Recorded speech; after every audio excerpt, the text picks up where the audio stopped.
Bismillahirrahmanirrahim. This is Muhammad Anwar, a registered nurse officer and director of Anwar Nursing Coaching Academy.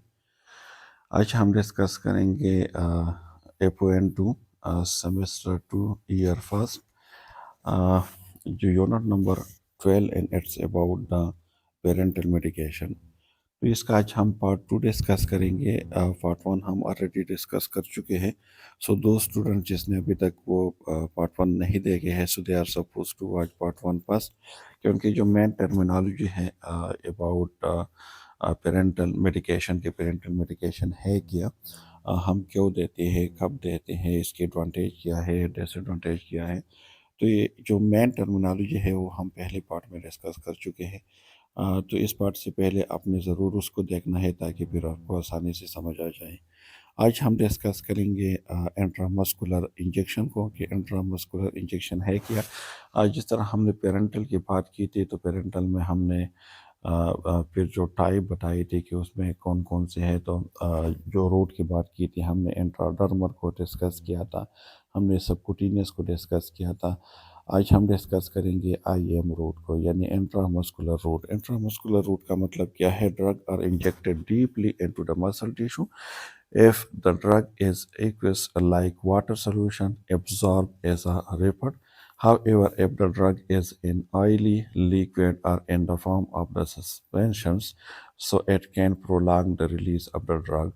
देख, intramuscular drug का मतलब ये है, ये वो इंजेक्शन है जो डीपली हम मसल जो टिश्यू है हम उसमें इंजेक्ट करते हैं।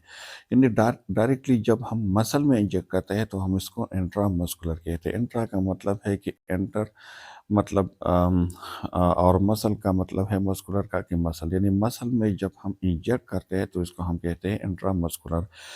लेकिन ये कह रहे हैं कि F the drug is equals like water, अगर वाटर सोल्यूशन है तो वो रेपिडली एब्जॉर्ब होते हैं, लेकिन अगर वो ऑयली है या सस्पेंशन है तो फिर उसके एब्जॉर्ब होने में थोड़ा टाइम लगता है। It is injecting a drug into the body system via the muscle. ये भी जिस तरह हमने बात की थी कि कुछ ड्रग ऐसे हैं जो ओरल के थ्रू हम देते हैं, तो वो GIT से पास होते हैं, जो गैस्ट्रो इंटेस्टाइनल ट्रैक है उससे पास होते हैं, मतलब स्टमक, और स्टमक से फिर ये स्मॉल इंटेस्टाइन और लार्ज इंटेस्टाइन, वहाँ से फिर ये एब्जॉर्ब होते हैं और ये सिस्टमेटिक जो सिस्टम सर्कुलेशन है उसमें आ जाते हैं। लेकिन अगर पेरेंटल रूट की हम बात करें तो ये हम सिस्टम जो है उसमें डायरेक्टली मतलब एंटर करते हैं और जो GI ट्रैक है उसको हम बाईपास करते हैं।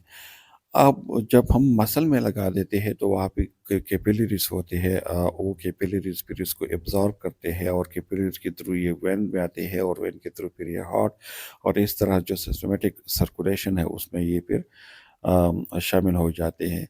लेकिन जो इंट्रामस्कुलर इंजेक्शन है जब ये हम लगा देते हैं तो ये तकरीबन 30 से 45 मिनट लेते हैं अपने इफ़ेक्ट को करने में, क्योंकि ये थोड़ा स्लोली एब्जॉर्ब होते हैं। आप यूज़ टू एडमिनिस्टर हम क्या क्या इसमें दे सकते हैं? हम सम एंटीबायोटिक एंटीबायोटिक हम उसमें दे सकते हैं, लाइक जो बेंजोबायोटिक पेनिसिलिन आते हैं हमारे पास, तो उसकी जो मेन रूट है this is the IM injection. इसी तरह हमारे पास कुछ विटामिन और मिनरल हैं, जिस तरह हम विटामिन D जो है वो दे सकते हैं, विटामिन K हम IM लगा सकते हैं। इसी तरह जो आयरन्स की बात की, अगर हम निर्बयान भी हम IM लगा सकते हैं। तो मतलब कुछ ऐसी मेडिसिन जो हम लगा सकते हैं। इस तरह वैक्सीन, जिस तरह DPT की जो वैक्सीन है, डिप्थीरिया, परटूसिस और टेटनस के लिए जो वैक्सीन आती है तो वो भी हम IM लगाते हैं। इसी तरह जो TT इंजेक्शन होते हैं, जो टेटनस के लिए वैक्सीन आते हैं तो उसको भी हम IM लगा देते हैं। अब इसकी अगर हम नीडल की बात करें तो इसकी नीडल की लेंथ की अगर हम बात करें तो ये तकरीबन 1 से लेकर 1.5 इंच तक इसके लेंथ होते हैं।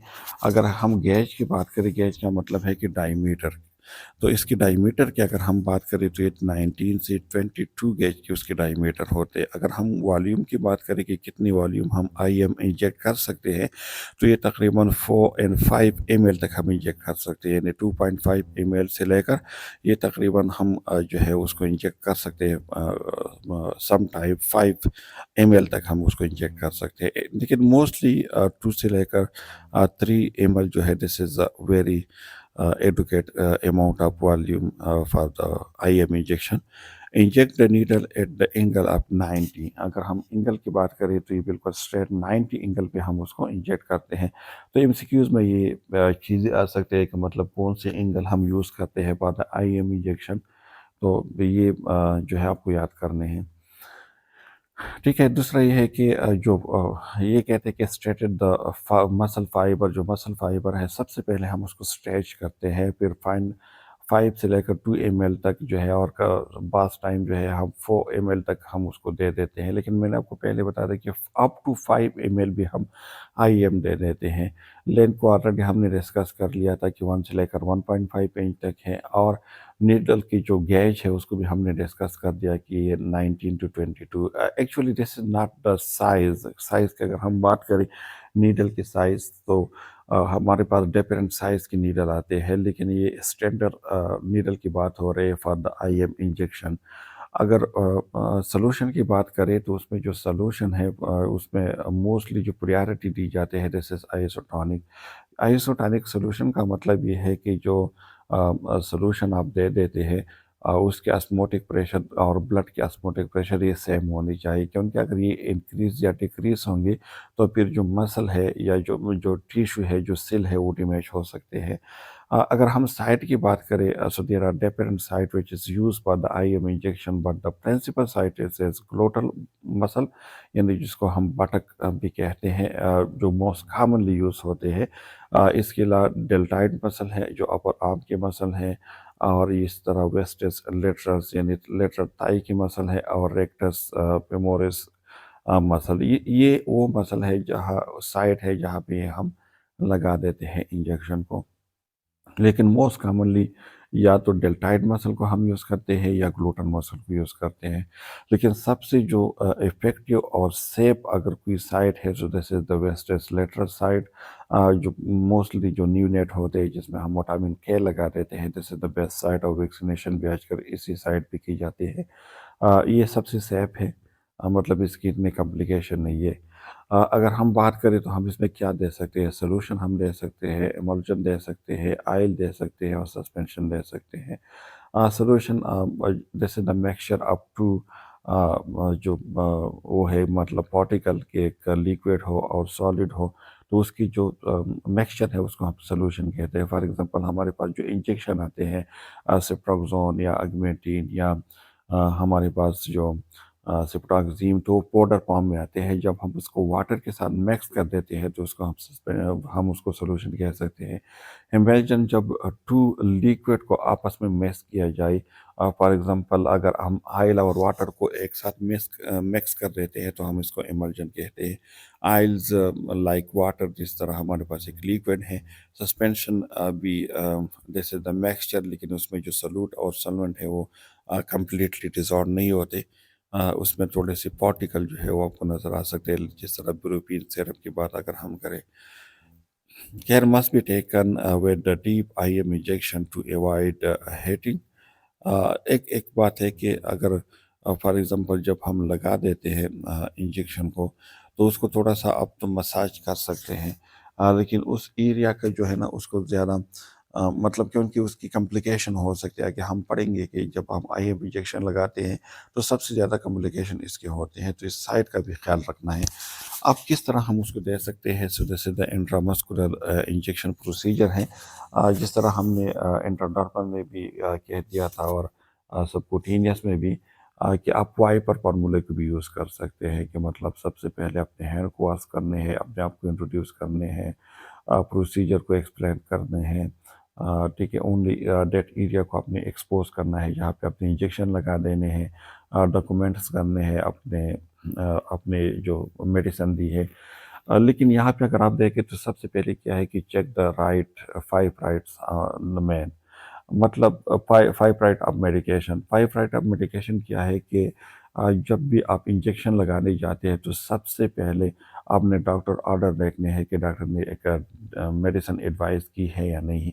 अगर की है तो फर्स्ट राइट इज़ वो द करेक्ट मेडिसिन, कि आप जो मेडिसिन इन्फ्यूज़ करने जा रही है आया ये वही मेडिसिन है या नहीं है। मतलब अगर आप मॉर्फिन और एट्रोपिन को देखें तो इसके जो जो एम्प्यूल है दैट्स ऑलमोस्ट सेम। इसी तरह और भी बहुत ऐसी मेडिकेशन है। तो सबसे पहले अपने मेडिकेशन को करेक्टली रीड करते हैं क्या ये वही मेडिसिन है या नहीं। इसके अलावा डोज के राइट डोज मतलब जो डॉक्टर ने कितना डोज उसको प्रिस्क्राइब की है, आया 200 ml है, 250 है, 500 है, 1 ग्राम है, कितना डोज है। इसके अलावा जो थर्ड है this is the right route. Right route का मतलब ये है कि मतलब आईएम एडवाइस की है या सबकुटेनियस है या इंट्राडर्मल है, आईवी है, आईएम कौन से रूट उसने मतलब बताए है कि इंजेक्शन देने हैं। फोर्थ ये है कि राइट पेशेंट मतलब जिस पेशेंट के पास आप जा रही हो तो आया ये इंजेक्शन उसी पेशेंट के हैं, क्योंकि सम टाइम बहुत ज़्यादा रश होते हैं तो हम कंफ्यूज हो जाते हैं और एक एक पेशेंट की जो इंजेक्शन है हम वो दूसरे पेशेंट को लगा देते हैं। ठीक है, और फिर इसके बाद क्या करना है कि wash hand and take equipment to the patient side. अपने हैंड को वॉश करने हैं और जो इक्विपमेंट है लाइक आपके पास सिरिंज होनी चाहिए, आपके पास पिरेट सॉप होनी चाहिए, आपके पास वो इंजेक्शन की एम्प्यूल या वाइल होनी चाहिए जिससे आप इंजेक्शन लगाने जा रहे हो।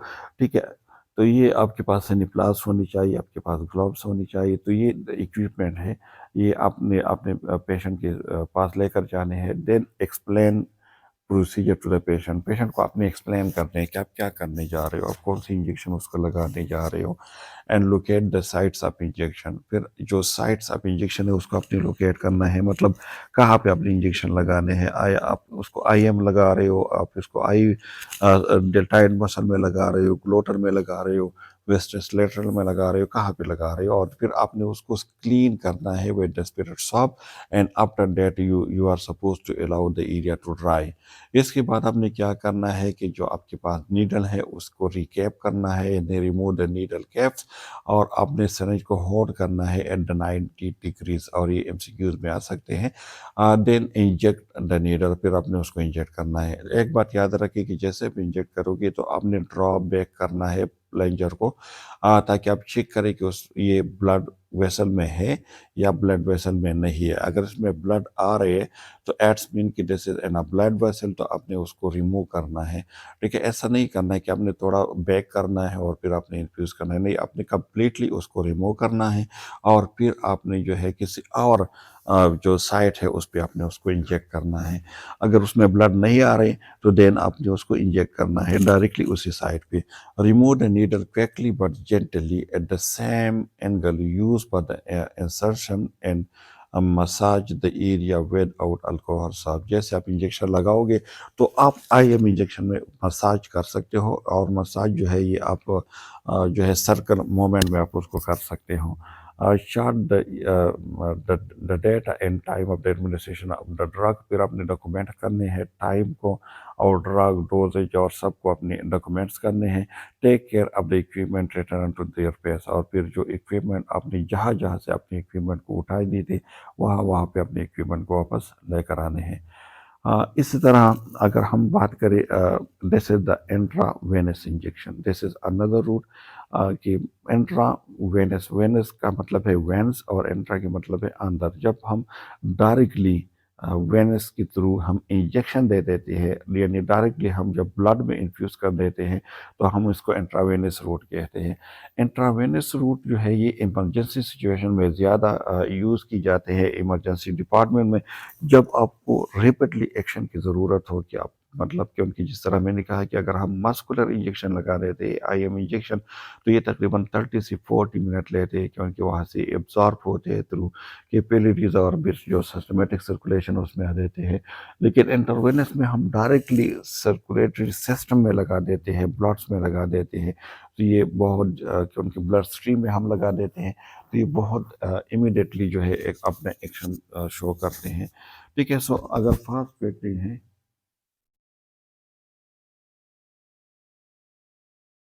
ठीक है,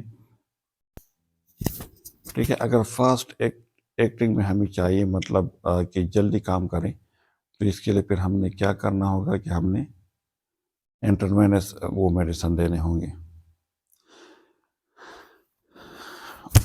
ठीक है, so for the fast acting route because the drug goes directly into the bloodstream, often used in the emergency department and a critical care area. जितने भी critical care area है emergency department है तो उसमें जो most commonly route use की जाती है so this is the intravenous.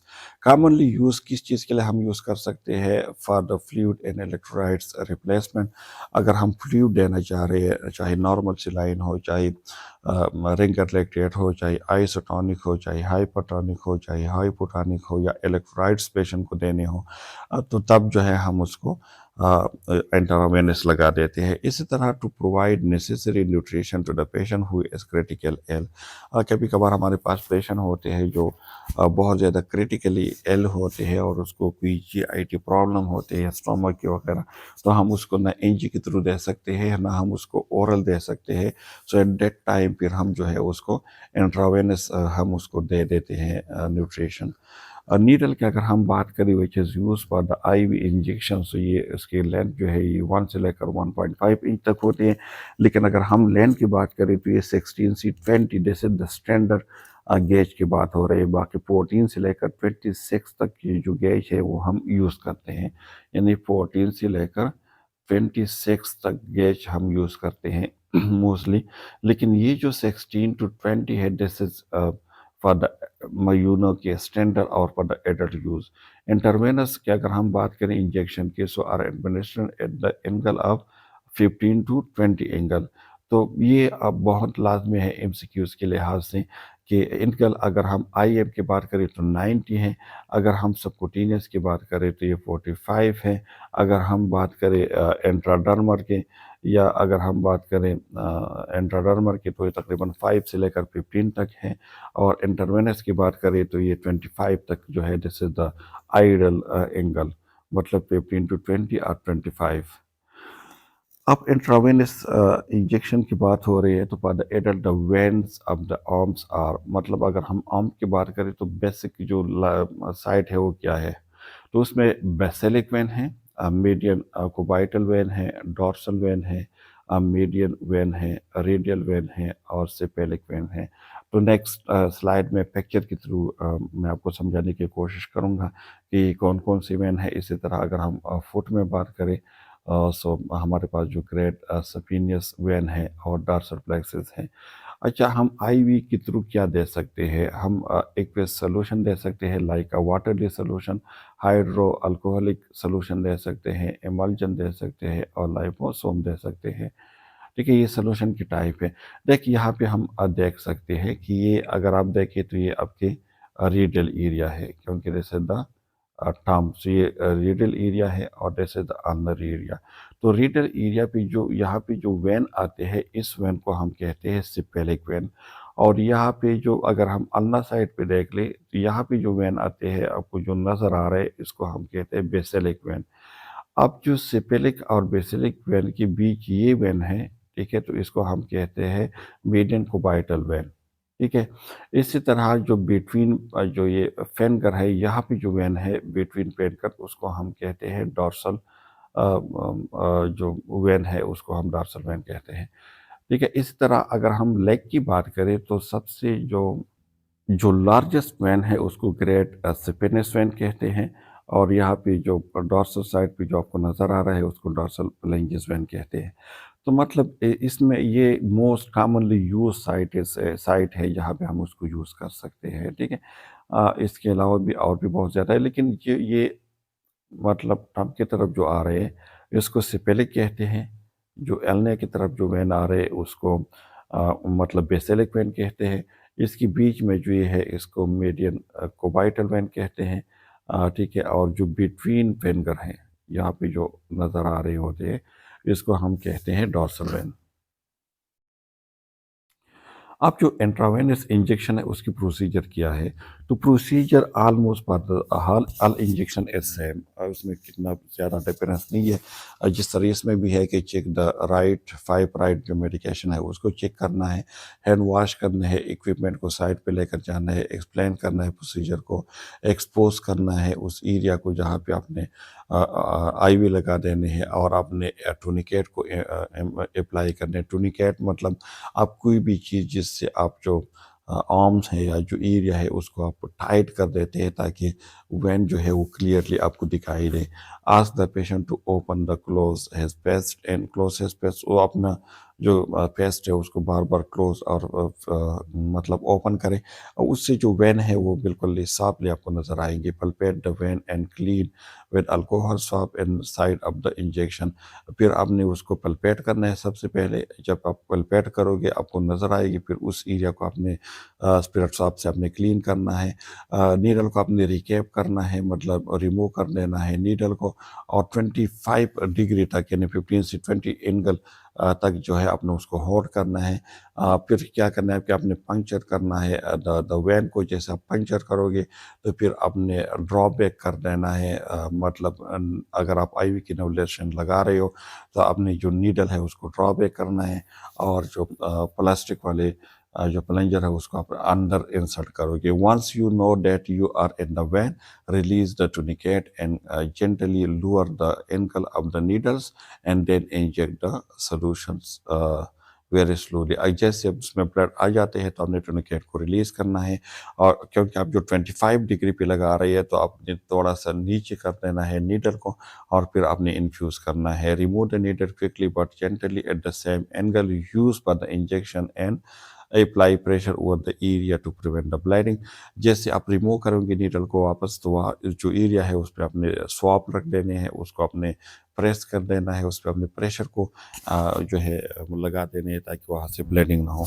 और एट द एंड फिर आपने डॉक्यूमेंट्स करने हैं, जितनी भी चीज़ें आपने बताने हैं कर दी है उसको डॉक्यूमेंट करने हैं, और जो इक्विपमेंट है उसको अपने एरिया पे वापस लेकर आने हैं। आपके पास इक्विपमेंट क्या होनी चाहिए? अगर आप आईवी की नवला लगा रहे हो तो आपके पास की नवला हो, आपके पास एनपी प्लास्टर स्टिक इन हो, आपके पास ग्लव्स हो, आपके पास पिरट स्वाप हो, आपके पास टूनिकेट हो, सेरेंज हो, आपके पास डेस्ट्रो वाटर हो पर the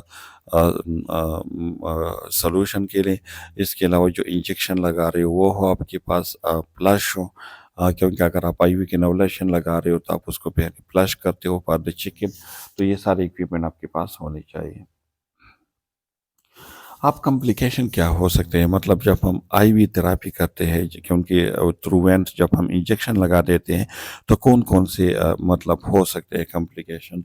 so the first one is the infiltration. Infiltration escape of fluid into the subcutaneous tissue due to the जो हमारे पास dislodgement of the needles causing swelling and pain. कभी कभार जब हम इंजेक्शन लगा देते हैं तो जो वेन है उसको हम ब्रेक कर देते हैं, मतलब पंक्चर कर देते हैं, डबल हम उसको ब्रेक कर देते हैं। तो वहाँ पे फिल्ट्रेशन हो जाते हैं उससे, और जो एरिया है वहाँ पे जो फ्लूइड है वो अकुमुलेट होना शुरू हो जाते हैं, तो वहाँ पे स्वेलिंग बन जाते हैं और उसके साथ पेन भी होते हैं। सो द क्रॉस इन्फिल्ट्रेशंस में result in nerve compressions, injury which can result in permanent loss of the function of the extremities, or in case of the irritating medications, significant tissue loss, permanent जो है या तो उसकी जो function है वो loss हो सकते हैं, या मतलब जो ऑर्गन है वो लॉस हो सकते हैं। So this is it may be cause a severe consequences for the patients। ठीक है, तो infiltration this is the one of the complication. जिस तरह मैंने कहा कि अगर आपसे वेन डबल ब्रेक हो जाए तो वहाँ पे लीकेज हो जाते हैं, इन्फिल्ट्रेट हो जाते हैं जो केमिकल्स है, जो मेडिकेशन है, और वहाँ पे स्वेलिंग हो जाती है, पेन हो जाते हैं। अगर उसको टाइमली उसको मैनेज न किया जाए तो फिर उसको जो है परमानेंटली जो फंक्शन है, क्योंकि नर्व्स कंप्रेशन हो जाते हैं वहाँ पे, तो परमानेंटली जो एक्सट्रीमिटीज़ है या जो एरिया है उसके फंक्शन जो है वो लॉस हो सकते हैं। The next one is phlebitis. Phlebitis mean inflammation of the vein. जब वेन के इन्फ्लेमेशन हो जाते हैं तो इसको हम कहते हैं phlebitis. This is very common, mostly उस पेशेंट में बहुत ज़्यादा कॉमन है जो ज़्यादा टाइम के लिए यूज़ करते हैं आईवी कैनुलेशन। इसीलिए तकरीबन हर 72 आवर बाद जो है हम IV किनोला चेंज करते हैं maximum for the 72 hour we can use the cannula. इसके बाद जो है जो जितनी भी स्टैंडर्ड हॉस्पिटल हैं उसमें हम चेंज करवा देते हैं। सो phlebitis is the inflammations of the vein. This may result from the mechanical trauma due to the insertion too big a needle or for a small vein or leaving a device in place for a long time। या तो जब हम अगर बच्चों में हम 20 gauge किनोला पास करते हैं मतलब ये है कि कोई मैकेनिकल ट्रॉमा हम खास कर देते हैं वेन स्मॉल है और हम बड़े साइज़ का किनोला हम वो इंजेक्ट कर रहे हैं तो उससे भी हो सकते हैं। और इसके अलावा अगर लॉन्ग टर्म के लिए हम यूज़ कर रहे हैं तो उसके लिए वजह से भी हो सकते हैं। So chemical trauma result from irritation from the solutions are infusing too rapidly. Chemical trauma भी हो सकते हैं। फॉर एग्जांपल अगर आप जो है किसी पेशेंट को बाइकार्ब लगा रहे हैं या किसी पेशेंट को पोटाशियम लगा रहे हो या किसी पेशेंट को जो है वेनकोमाइसिन इंजेक्शन लगा रहे हो तो अगर उसको आप थोड़ा सा भी रैपिडली लगा दोगे तो वो इरिटेशन काज करेंगे मतलब वो ट्रॉमा को जो है केमिकल ट्रॉमा काज कर सकते हैं। मैनिफेस्टेशन की अगर हम बात करें साइड सिम्टम की हम बात करें तो इन्फ्लामेशन के जो साइड सिम्टम है फॉर एग्जांपल पेन होंगे वहाँ पे बर्निंग सेंसेशन होंगे। इसके अलावा अगर ऑब्जर्वेशन पे आप देखें आप उसको ऑब्जर्व करोगे तो रेडनेस होगी वहाँ पे जो टेम्परेचर है वो इंक्रीज होंगे और वहाँ पे पेन होंगे मतलब जहाँ पे वेन में पेन होंगे। So the side should be जो है change in warms compress should be apply. तो उस साइड को जो है सबसे पहले अपने उस साइड से IV किनोलेशन को चेंज करना है मतलब जिस साइड पे किनोला है वहाँ पे पहले बाइटस है तो सबसे पहले अपनी उस साइड से IV किनोलेशन को चेंज करना है और वहाँ पे कंप्रेस करना है वार्म कंप्रेशन। लेकिन आजकल जो है उस पर हम कोल्ड कंप्रेशन ज़्यादा अप्लाई करते हैं। फॉर एग्ज़ाम्पल अगर आइस पैक जो है उस पर ज़्यादा हम अप्लाई करते हैं this is very effective. The third one as a circulatory overload हो सकते हैं क्योंकि जो मेडिसिन हम दे रहे हैं उसमें most of the components contain more fluid उसमें होते हैं then the normal. So this occur when infusion is too rapid और एक्सेसिव वॉल्यूम या हम ज़्यादा रैपिडली हम दे या बहुत ज़्यादा वॉल्यूम दे दें तो इसकी वजह से जो है सर्कुलेटरी ओवरलोड होंगे। दिस मैनिफेस्ट उसके साइन सिम्टम की बात करें तो डिस्निया होंगे कफ होंगे प्रोटिस्पोटम होंगे गरगरिंग साउंड्स होंगे अनएस्पायरेशंस। तो मतलब ये इसका मतलब ये है जिस तरह परमुली एडिमा की हम बात करते हैं तो ये परमुली एडिमा भी काज कर सकते हैं। इसके अलावा एम्बोलिज्म क्योंकि अक्सर जो है क्लॉट बन जाते हैं IV साइट पे इसीलिए जब हम फ्लैश करते हैं पेशेंट के IV तो वहाँ पे क्लॉट बनते हैं और वो आगे लेकर जा सकते हैं किसी भी जगह पे पहुँच सकते हैं। एम्बोलिज्म और ट्रम्बोसिस का जो डिफरेंस है ट्रम्बोसिस में क्लॉट बन जाते हैं ब्लड के और एम्बोलिज्म में एयर आ जाते हैं एयर ऑब्स्ट्रक्शन होते हैं। तो ये अक्सर जो हम ड्रिप लगा देते हैं तो इसमें अगर आपने देखे होंगे तो हम उससे एयर निकाल देते हैं क्योंकि एयर अगर उसमें आ जाए तो ये एम्बोलिज्म को काज कर देते हैं क्योंकि अंदर चले जाते हैं और ये स्पेस क्रिएट करते हैं बिटवीन द ब्लड सेल। तो वहाँ पे फिर ये जो ब्लड सर्कुलेशन है वो स्टॉप कर देते हैं और मतलब ये एक सीवियर कंडीशन जो है वो काज कर देते हैं। अब कुछ जनरल रिक्वायरमेंट्स होते हैं फॉर द पेरेंटल प्रिपरेशन जब भी हम कोई मेडिकेशन प्रिपेयर करते हैं जो तो इसके लिए कुछ जनरल रिक्वायरमेंट है या जनरल स्टैंडर्ड है या जनरल कुछ प्रिंसिपल है उसका ख्याल रखना है। सबसे पहले है स्टेबिलिटी। स्टेबिलिटी का मतलब ये है कि कोई भी फार्मास्यूटिकल मतलब सब्सटेंस हो प्रोडक्ट हो तो उसमें जो मोस्ट इम्पॉर्टेंट थिंग है जैसे स्टेबिलिटी। स्टेबिलिटी का मतलब ये है कि अगर आप कोई मेडिकेशन दे रहे हो कोई मेडिसिन आप प्रिपेयर कर रहे हो तो उसकी फिजिकल प्रॉपर्टी उसकी बायोलॉजिकल प्रॉपर्टी उसकी chemical property it should be stable वो चेंज नहीं होनी चाहिए। फॉर एग्जांपल अगर उसकी कलर जो है वाइट है और थोड़े टाइम बाद जो है वो ब्लैक हो जाते हैं तो मतलब उसमें स्टेबिलिटी नहीं है। ठीक है मतलब उसकी जो फिजिकल एबिलिटी है या अगर फॉर एग्जांपल कोई चीज़ जो है वो लिक्विड फॉर्म में है और थोड़े टाइम बाद आप देख रहे हो सॉलिड में आ जाए तो इट्स मीन कि उसकी जो स्टेबिलिटी है वो सही नहीं है। तो मतलब जो भी मेडिकेशन आप दे रहे हो अक्सर जब हम मेडिकेशन दे देते हैं ना और उसके ऊपर लिखा भी होता है कि अगर फॉर एग्जांपल अगर आप पैरास्टामोल प्रोवाज इन्फ्यूजन आप उसको यूज़ कर रहे हो या फॉर एग्जांपल आप जो है कोई भी और सिरप, तो उसके ऊपर लिखा हुआ होता है कि मतलब उसमें अगर आपको कोई पार्टिकल नज़र आए तो फिर आपने उसको यूज़ नहीं करना है। तो स्टेबिलिटी का मतलब ये है कि उसकी जो फिजिकल एबिलिटी है या केमिकल एबिलिटी है या बायोलॉजिकल एबिलिटी है, इट शुड बी सेम। फिर क्या है स्टेरिलिटी? स्टेरिलिटी का मतलब ये है कि अब जो मेडिकेशन दे रही हो या जो मेडिकेशन प्रिपेयर हो वो फ्री ऑफ जर्म्स हो, मतलब उसमें जर्म्स ना हो, उसमें बैक्टीरिया ना हो, उसमें वायरस। ठीक है। इसी तरह जब हम कोई इंजेक्शन दे देते हैं तो उस एरिया को भी हम इसीलिए स्पिरिट स्वाब से जो है हम उसको क्लीन करते हैं ताकि हम स्टेरिलिटी को मेंटेन करते हैं। तो मतलब जो प्रोडक्ट है फार्मास्यूटिकल, जो जितने भी प्रोडक्ट है, it should be sterile, free from pyrogen होनी चाहिए। पायरोजीन वो सब्सटेंस है जो फ्योर को काज करते हैं, तो मतलब ये पायरोजीन से बिल्कुल फ्री होनी चाहिए। जो भी प्रोडक्ट है ये पायरोजीन से फ्री होनी चाहिए, मतलब वो ऐसा ना हो जो काज करे, फ्यूअर को काज करे। Free from the foreign particle, जितने भी फॉरेन पार्टिकल्स हैं, डस्ट हो या कोई और चीज़ हो, वो इसमें उससे फ्री हो। ठीक है। और इसलिए हम जो है अक्सर देखते हैं अगर उसमें कोई फॉरेन बॉडी है, कोई फॉरेन पार्टिकल है, तो फिर हम उसको नहीं लगा सकते। जो भी मेडिसिन आप दे रहे हो, जो भी सोल्यूशन आप दे रहे हो, इट शुड बी आइसोटोनिक हो।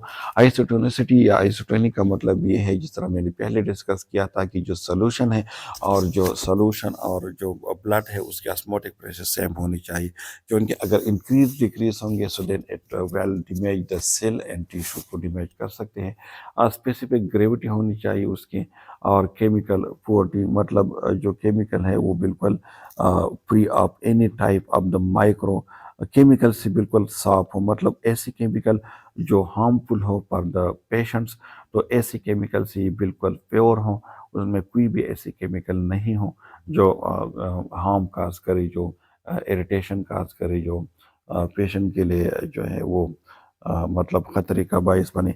तो इन चीज़ों, ये main you can say that these are the general requirement for the parenteral medication, parenteral preparation. जब भी आप मेडिकेशन को प्रिपेयर करते हो तो अपने स्टेबिलिटी का ख्याल रखना है, अपने स्टेरिलिटी का ख्याल रखना है, अपने ऐसी मेडिसिन देने हैं जो फ्री ऑफ पायरोजीन हो। पायरोजीन मैंने पहले बता दिया कि वो सब्सटेंस जो फीवर को काज करते हैं, वो चीज़ वो तो उससे फ्री हो। ठीक है। आइसोटोनिक हो, स्पेसिफिक ग्रेविटी हो उसका, और केमिकली बिल्कुल प्योर हो। अच्छा, now we will discuss about the equipment. ठीक है, कि हमारे पास कौन कौन से इक्विपमेंट होंगे, क्योंकि हमने पहले कहा था प्रोसीजर में कि आप हैंड वॉश करोगे और अपने जो इक्विपमेंट है उसको लेकर जाओगे। तो इक्विपमेंट में देख, टू एडमिनिस्टर पेरेंटल जो मेडिकेशन है, nurse use syringe and needle to withdraw medication from the ampoule and vial. देख, एक आपके पास, इसको हम कहते हैं इम्प्यूल। ठीक है। इम्प्यूल जो है ना, ये प्लास्टिक या ग्लास से बने हुए होते हैं, और ये बिल्कुल क्लोज होते हैं। इसकी बिल्कुल ये जो टॉप है उसको हम टॉप कहते हैं, ये इसकी नेक है, और ये इसकी बॉटम है। तो 3 पार्ट होते हैं एम्प्यूल के, टॉप, नेक एंड बॉटम। इसी तरह ये हमारे पास वायल है। वायल के ऊपर आप देख सकते हैं कि यहाँ पे एक डायफ्राम है, जो मोस्टली रबड़ से बना हुआ होता है।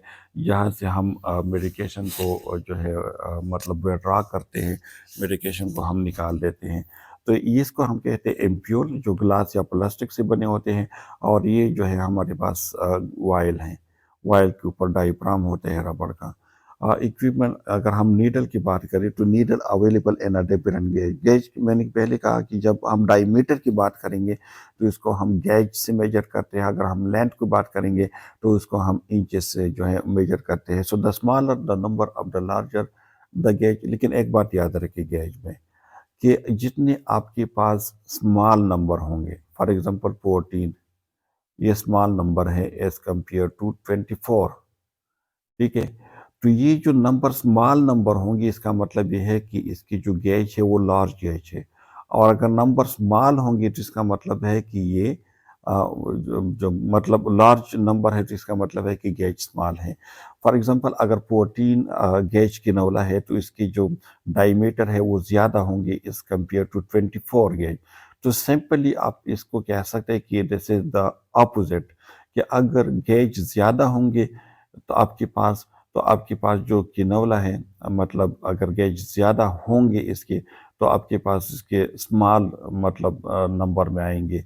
फॉर एग्जांपल 14, 16, 18, ये इसका मतलब है कि इसकी गेज 14 की गेज जो है वो ज़्यादा है 16 से, और 16 का गेज ज़्यादा है 18 से। ठीक है, तो हमारे पास नॉर्मली जो यूज़ होते हैं वो 14 से लेकर 26 तक हमारे पास यूज़ होते हैं गेज। और लेकिन गेज को जिस तरह पहले हमने कहा था कि the smaller number the larger gauge, for example अगर जितने नंबर स्मॉल होंगे, फॉर एग्जांपल 14, 16, तो इसकी जो गेज है वो लार्ज होंगे। गेज का मतलब है इनसाइड डायमीटर की बात हो रही है। Length long enough to the penetrate the appropriate layers of the tissue. अब लेंथ किस चीज़ के ऊपर डिपेंड करते हैं? लेंथ डिपेंड करते हैं कि आप मतलब कौन सी लेयर आप यूज़ कर रहे हो ऑफ द टिश्यू। अगर आप एपिडर्मिस यूज़ कर रहे हो तो आपके पास जो लेंथ है वो बिल्कुल स्मॉल होनी चाहिए। अगर आप सबकुटेनियस यूज़ कर रहे हैं तो उससे थोड़ा बड़ा होनी चाहिए। अगर आप आई मस्कुलर इंजेक्शन यूज़ कर रहे हो तो आपके पास जो लेंथ है और भी ज़्यादा होनी चाहिए। मतलब आप जितना डीप जा रहे हो जितनी आपके पास जो लेंथ है वो ज़्यादा होनी चाहिए। सिरिंज जो है उसकी मतलब आप कह सकते हैं कि 3 पार्ट्स है। आगे हम डिस्कस करेंगे। तो सिरिंज एक बैरर है, प्लंजर बैरर मतलब जहाँ पे मेंशन होते हैं आपके एमएल और ये चीज़ें मेंशन होते हैं, जहाँ पे आप फ्लूइड जो है वो लेकर आते हैं, उसको बैरियर कहते हैं। प्लेंजर जो मतलब हम उसको बाहर निकाल देते हैं, अंदर डाल देते हैं, जो बैरियर के अंदर जो जाते हैं उसको हम कहते हैं प्लेंजर। एंड वेड और वेड आउट नीडल, उसमें नीडल जो है जैसे थर्ड पॉइंट उसमें नीडल भी होते हैं और वेड आउट नीडल। इसको जो है ना कैलिब्रेटेड इन मिलीलीटर और यूनिट्स, उसको हम जो है किस चीज़ से हम पैमाना कर देते हैं, किस चीज़ से हम उसको मेजर कर देते हैं। तो जैसे मिलीमीटर थे कि हम इतने, फॉर एग्जांपल हमारे पास 5 ml सिरिंज है, हमारे पास 10 ml सिरिंज है, हमारे पास 20 ml है, हमारे पास 50 ml है, 60 ml है, इसी तरह 3 ml है, 1 ml है, या हम हमारे पास हंड्रेड्स यूनिट 1 ml जो है it's equal to hundreds units हमारे पास है। ठीक है, तो इससे जो है ना ये मेजर होते हैं कि मतलब या तो मिलीलीटर से हम उसको मेजर करते हैं या यूनिट से। देखिए नीडल है, नीडल के अगर हम देखें तो 3 पार्ट है। ठीक है, सबसे बिल्कुल उस एरिया को जहाँ आप सिरिंज के साथ उसको अटैच करते हैं उस एरिया को हम कहते हैं हब। फिर हब से लेकर जहाँ बिल्कुल जहाँ पे ल्यूमन है, जहाँ पे टिप ऑफ द नीडल है, उस एरिया को शेफ्ट कहते हैं। और जो बिल्कुल टिप ऑफ द एरिया है उसको जो है फिर बेवल कहते हैं। This is the 3 part of the needle. The first one is a hub, shaft and bevel। ठीक है, ये देखिए आपके पास इस एरिया को हम हब कहते हैं, इस एरिया को हम शेफ्ट कहते हैं और इसको हम बेवल कहते हैं। ये 3 टाइप हैं। यहाँ पे हमारे पास गेज है, हम गेज यहाँ से मेजर करते हैं। एन साइड जो डायमीटर है उसको गेज कहते हैं कि इसकी गेज कितने हैं। ठीक है, so most needle are made of the stainless steel से बने होते हैं। And all are disposable. जितनी भी नीडल है वो हम सिर्फ वन टाइम के लिए यूज़ करते हैं। जितनी भी सिरिंज है हम इसको वन टाइम के लिए यूज़ करते हैं। क्योंकि अगर आप देखें तो जो मोस्टली केसेस आते हैं hepatitis B, hepatitis C, HIV, so this due to the reuse of the syringe या नीडल को रीयूज की वजह से होते हैं। नीडल हैज़ 3 पार्ट, जिस तरह हमने कहा कि हब है, शेफ्ट है और बेवल है। ये 3 पार्ट है which fits into the tip of the syringe के साथ जो मतलब आप उसको लगा देते तो उसको हब कहते हैं। और जो इंसर्ट करते हैं अंदर द टिश्यू या मसल उसको हम फिर क्या कहते हैं, शेफ्ट कहते हैं। और यहाँ से मतलब मेडिसिन निकलते हैं तो उसको हम बेवल कहते हैं। The hollow bore of the needle shaft is known as the lumen. अब नीडल साइज की अगर हम बात करें तो ये मतलब गेज और लेंथ से हम उसको उसके साइज़ को मेजर कर सकते हैं कि गेज, और हमने कहा था कि लेंथ को हम इंचेस में करते हैं मेजर, और गेज को हम जो है डायमीटर को हम गेज में करते हैं measure. So the length of the needle is measure in inches from the, हमने जिस तरह का कि जंकर से लेकर जो हब है या शेफ्ट है उसको हम मेजर करते हैं इन द लेंथ कि हमारे पास 3 और 8 इंच है, 31 2 इंच है। ठीक है, सम स्पेशल यूज नीडल और लॉन्गर, कुछ बहुत ज़्यादा लॉन्गर भी है हमारे पास। जिस तरह नंबर पंक्चर के लिए जो नीडल यूज़ की जाती है, तो इसकी अगर हम इंचेस की बात करें, अगर हम इसकी लेंथ की बात करें तो बहुत ज़्यादा मतलब लेंथी होती है। अगर है गेज हम बात करें, तो हमने पहले कहा था कि हमारे पास जो है तकरीबन 27 से लेकर जो है 13 जो है this is the last and largest gauge तक हमारे पास अवेलेबल होते हैं। लेकिन मोस्ट आइडियली जो यूज़ होते हैं वो 20, 22 और 24 साइज़ की आईवी कैनोलेशन यूज़ होते हैं। द स्मॉलर नंबर हमने पहले कहा था कि वो लार्जर गेज होंगे, और द लार्जर नंबर जो है वो स्मॉलर गेज होंगे, मतलब इनसाइड डायमीटर की बात हो रही है। देखिए हमारे पास smaller the number and the larger gauge की बात हो रही है। एक 25 गेज है, तो आप देख रहे हैं कि बिल्कुल स्मॉल उसके डायमीटर और वो है। 23 की उससे थोड़ा बड़ा है। 21 जिस तरह नंबर स्मॉल होती जा रही है, तो आपके पास जो गेज है वो ज़्यादा होती जा रही है, जिस तरह ये 20 है और ये 19 है। तो मतलब ये है कि नंबर अगर आपके पास स्मॉल होंगे तो आपके पास गेज बड़े होंगे, अगर आपके पास नंबर स्मॉल होंगे मतलब बड़े होंगे, तो आपके पास जो गेज है वो स्मॉल होंगे। ठीक है, ये हमारे पास डिफरेंट टाइप और डिफरेंट कलर के है। ठीक है, so the gauge varies from 18 to 30, use longer needle from IM injection and shorter needle for the subcutaneous. अगर आप इसको देखिए, शॉर्टर नीडल है तो ये सबकुटेनियस के लिए यूज़ होते हैं, और ये जितनी भी लार्जर एंगल है तो ये आप या IV के लिए यूज़ कर सकते हो, या आप उसको फॉर द IM इंजेक्शन आप उसको यूज़ कर सकते हो। Preventing needle stick injury, needle stick injury को आप किस तरह प्रिवेंट कर सकते हैं? So one of the most potentially जो अगर हम हैजर्ड्स की बात करें, प्रोसीजर्स जो है ये दिस वन, बिकॉज इसमें आप डायरेक्टली पंक्चर कर देते हैं स्कैन को, टिश्यू को, वेंस को, so that the health care जो personnel face and using and disposing the needle and the sharp. देख इसमें एक ये है ना कि जो नीडल स्टिक इंजरी है, दिस इज मोस्ट जो है much more common in health care provider, और इसकी वजह से जितनी भी डेंजरस डिजीज़ है, कम्युनिकेबल डिजीज़ है, वो स्प्रेड होते हैं from the one person to another person. तो काम किस तरह स्टिक इंजरी का मतलब यह है नीडल स्टिक इंजरी का, कि जब हम इंजेक्शन लगा देते हैं पेशेंट को, तो उससे हम ही जो है इंजरी हो सकते हैं, नीडल प्रिक हम ही भी हो सकते हैं एट द टाइम ऑफ, और मोस्टली जब हम दोबारा जो है रीकैप कर देते हैं मतलब नीडल को, तो इन दैट टाइम ये बहुत ज़्यादा चांसेस होते हैं कि हमें हो जाए, या किसी और शार्प थिंग से, फॉर एग्जांपल अगर सर्जिकल ब्लेड है तो उससे भी हमें हो सकते हैं। So needle stick injury present in a major risk for the infections of hepatitis B virus, human immunodeficiency, HIV and many other जो पैथोजन है, इसके लिए मेजर रिस्क है कि ये वन पर्सन से अनदर पर्सन तो ये जो है स्प्रेड हो जाए। Use appropriate puncture proof disposable container to dispose the uncap needle and sharp. देखिए इसके लिए हमारे पास जो है कंटेनर होते हैं जिसको नीडल डिस्कॉर्टर भी कहते हैं, जिसमें मतलब जैसे आप इंजेक्शन लगा देते हैं तो आप उसको रिकैप नहीं करते, बल्कि डायरेक्टली उसमें जो है एंटर कर देते हैं और वहाँ उसको काट देते हैं। तो never throw sharp and waste basket. अक्सर हम क्या करते हैं कि हमारे पास जितनी भी सरंज यूज सरंज होते हैं, तो हमारे पास जो वेस्ट होते हैं, मतलब जो जिसमें हम डस्टबिन होते हैं, डायरेक्टली हम उसमें डाल देते हैं, और फिर क्लीनर जब आते हैं सफाई के लिए तो उसको ये इंजरी हो जाती है। तो डायरेक्ट आपने उसको नहीं डाले है। नेवर रिकैप यूज नीडल, और नीडल जब आप यूज़ करते हैं तो दोबारा आपने उसको रिकैप नहीं करना है। अगर रिकैप करोगे तो वन हैंडेड मेथड जो है फिर आपने उसको यूज़ करना है। When recapping a needle to use one handed scoop method, फिर आपने उसके लिए अप्लाई करने हैं। ठीक है, this is the one handed scoop method.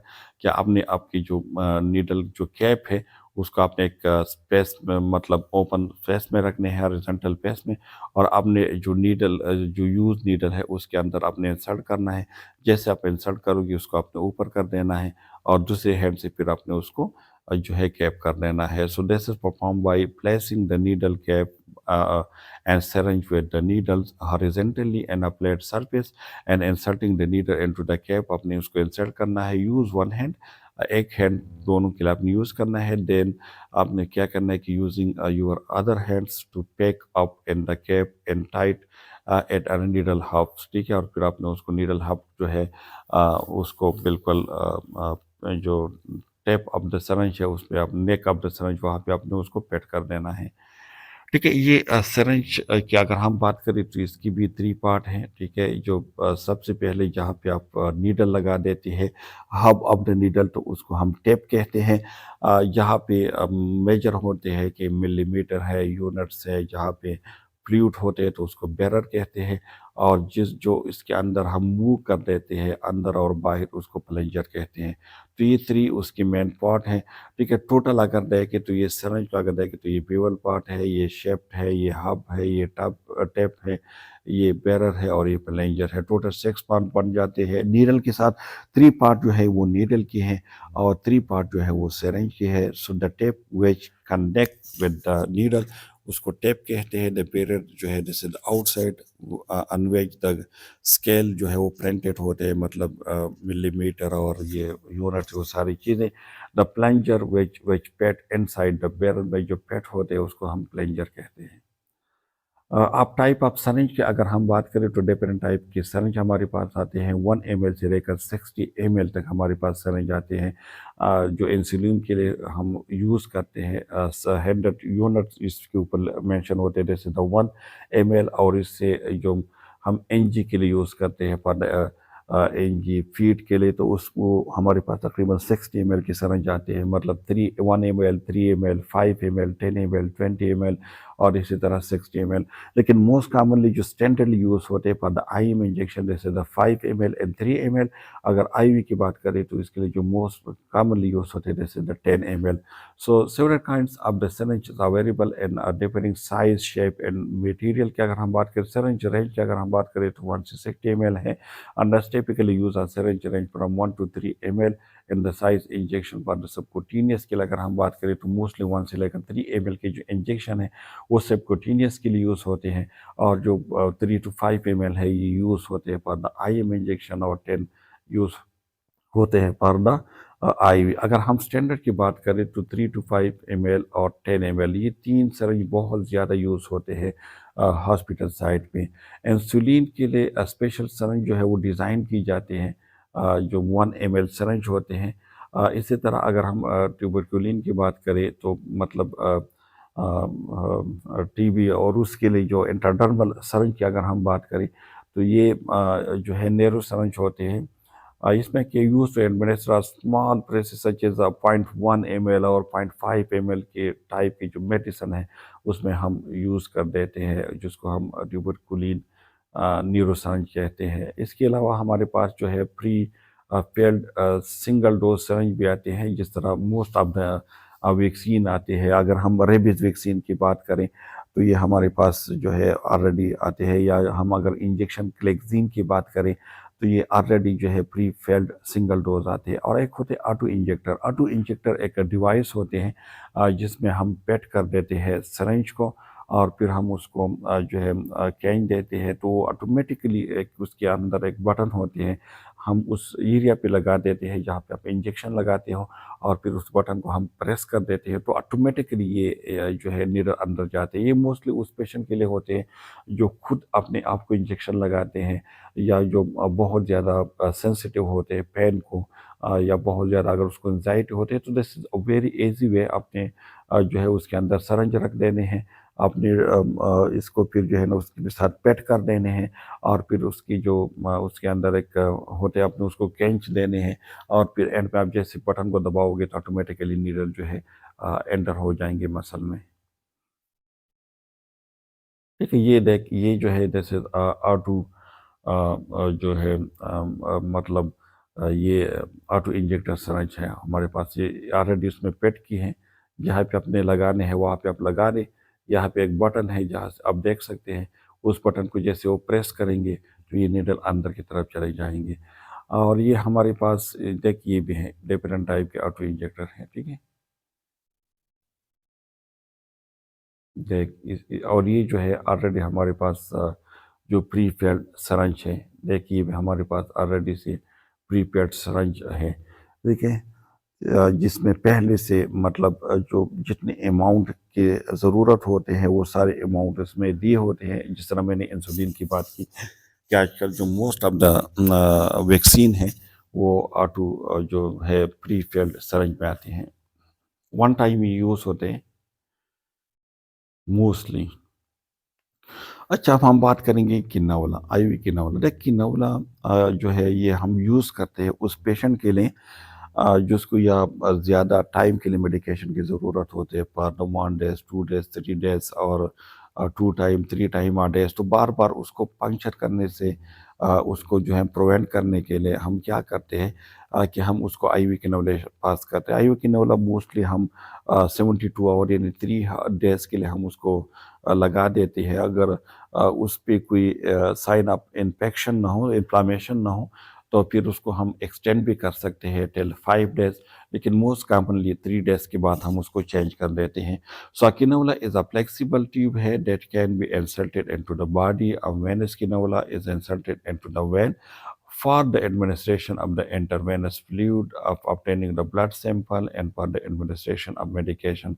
इसके लिए हम ये लगा देते हैं, ठीक है। मतलब या तो ब्लड सैंपल को विड्रा करने के लिए या मेडिकेशन एडमिनिस्ट्रेशन के लिए हम उसको लगा देते हैं, इंट्रावेनस फ्लूइड के लिए हम उसको लगा देते हैं, ठीक है। ये हमारे पास टाइप ऑफ किनौला है। कुछ किनौला जो है उसको पेन लाइक मॉडल कहते हैं, कुछ किनौला जो है उसको वेंग मॉडल कहते हैं।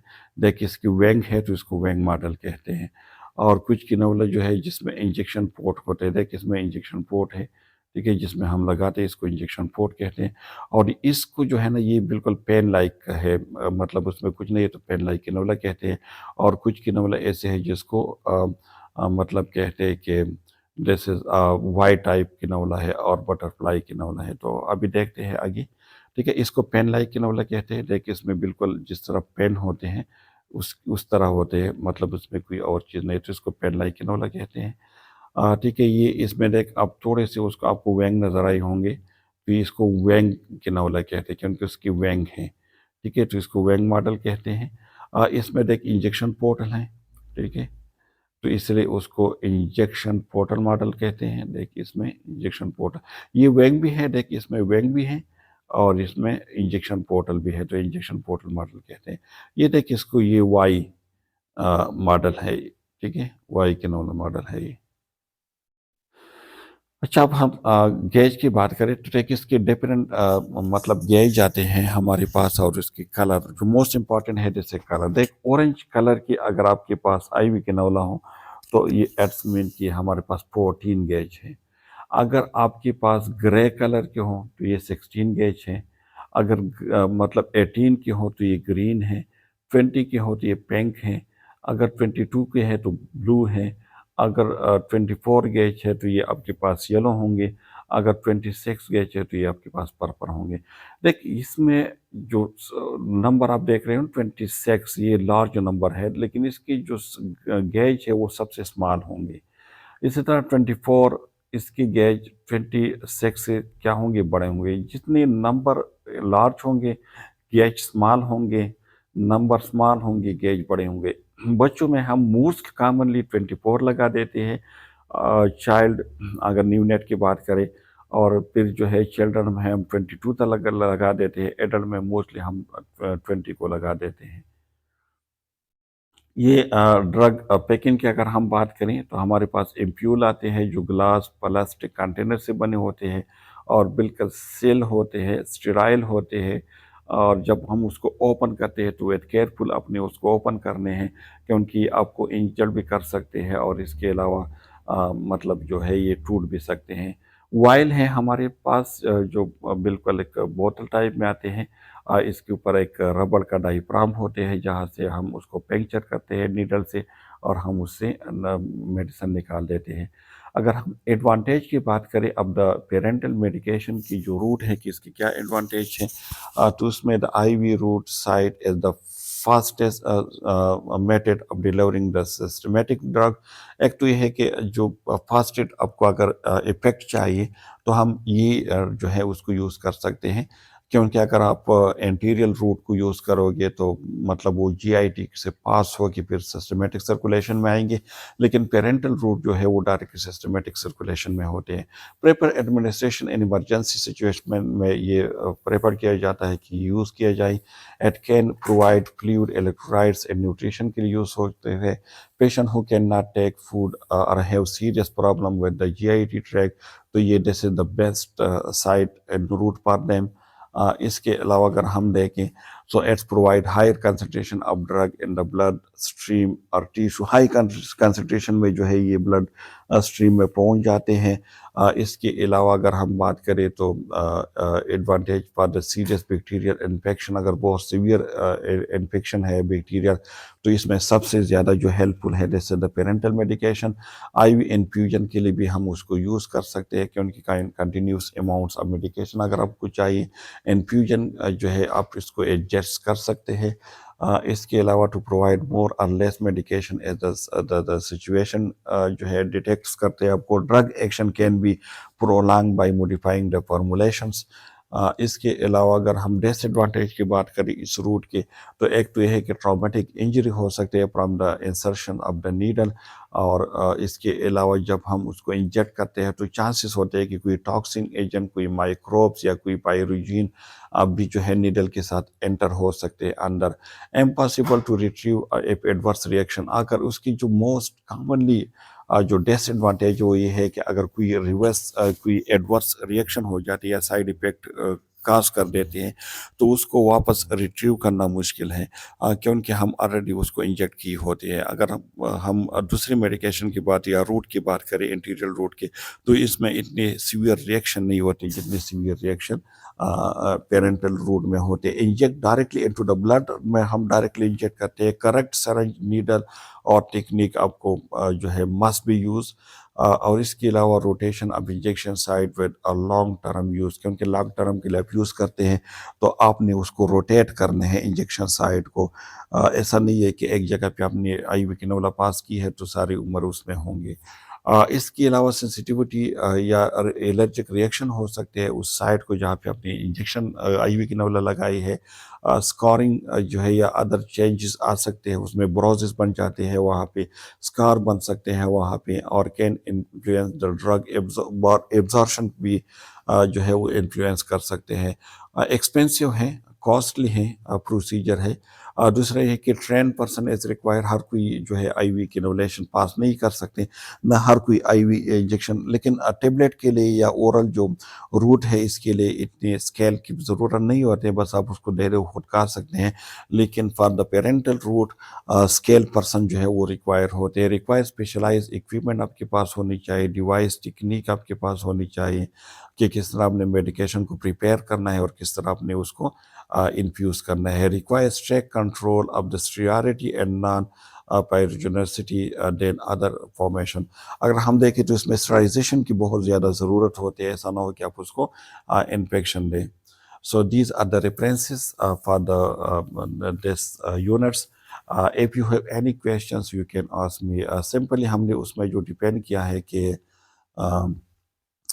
हमने आज इंट्रामस्कुलर को पढ़ा, इंट्रामस्कुलर इंजेक्शन क्या है, रूट क्या है। इसके अलावा हमने ये भी डिस्कस कर लिया कि किस तरह हम उसको प्रोसीजर करते हैं। डिफरेंट टाइप की इक्विपमेंट के बारे में हमने पढ़ा, सरंज के बारे में हमने पढ़ा, नीडल के पार्ट्स के बारे में हमने पढ़ा, आईवी कैनुलेशन के बारे में। So it's very interesting unit है, और मैं कोशिश करूँगा कि हॉस्पिटल साइट पे मैं इस पर एक वीडियो बनाऊँ और प्रैक्टिकली मैं आपको शो करूँ कि मतलब पेरेंटल रूट्स में हम कौन कौन से इंजेक्शन देते हैं, कौन कौन सी साइट हम उसके लिए यूज़ करते हैं, और कौन सी टेक्निक और प्रोसीजर हम उसके लिए यूज़ करते हैं। सिरिंज हमारे पास कितने टाइप के आते हैं, नीडल कितने टाइप के आते हैं, आईवी कैनुलेशन कितने टाइप के आते हैं। तो ये सारी चीज़ें मैं कोशिश करूँगा कि मैं उस पर एक प्रैक्टिकल वीडियो वार्ड साइट पे बना दूँ, हॉस्पिटल साइट पे बना दूँ, वाइल के ऊपर मैं बना दूँ, मतलब जो एम्प्यूल है उसके ऊपर मैं बना दूँ। तो ये सारी जो प्रैक्टिकल चीज़ें हैं उसके ऊपर मैं एक वीडियो बना लूँ, ताकि आप लोगों को ज़्यादा आसानी से आप उसको समझ सकें। फिर भी अगर कोई क्वेश्चन हो, कोई क्वेरीज हो, अगर स्टिल अगर आपकी माइंड क्लियर नहीं है, अंडरस्टैंडिंग नहीं है, so you can ask me in the comment section.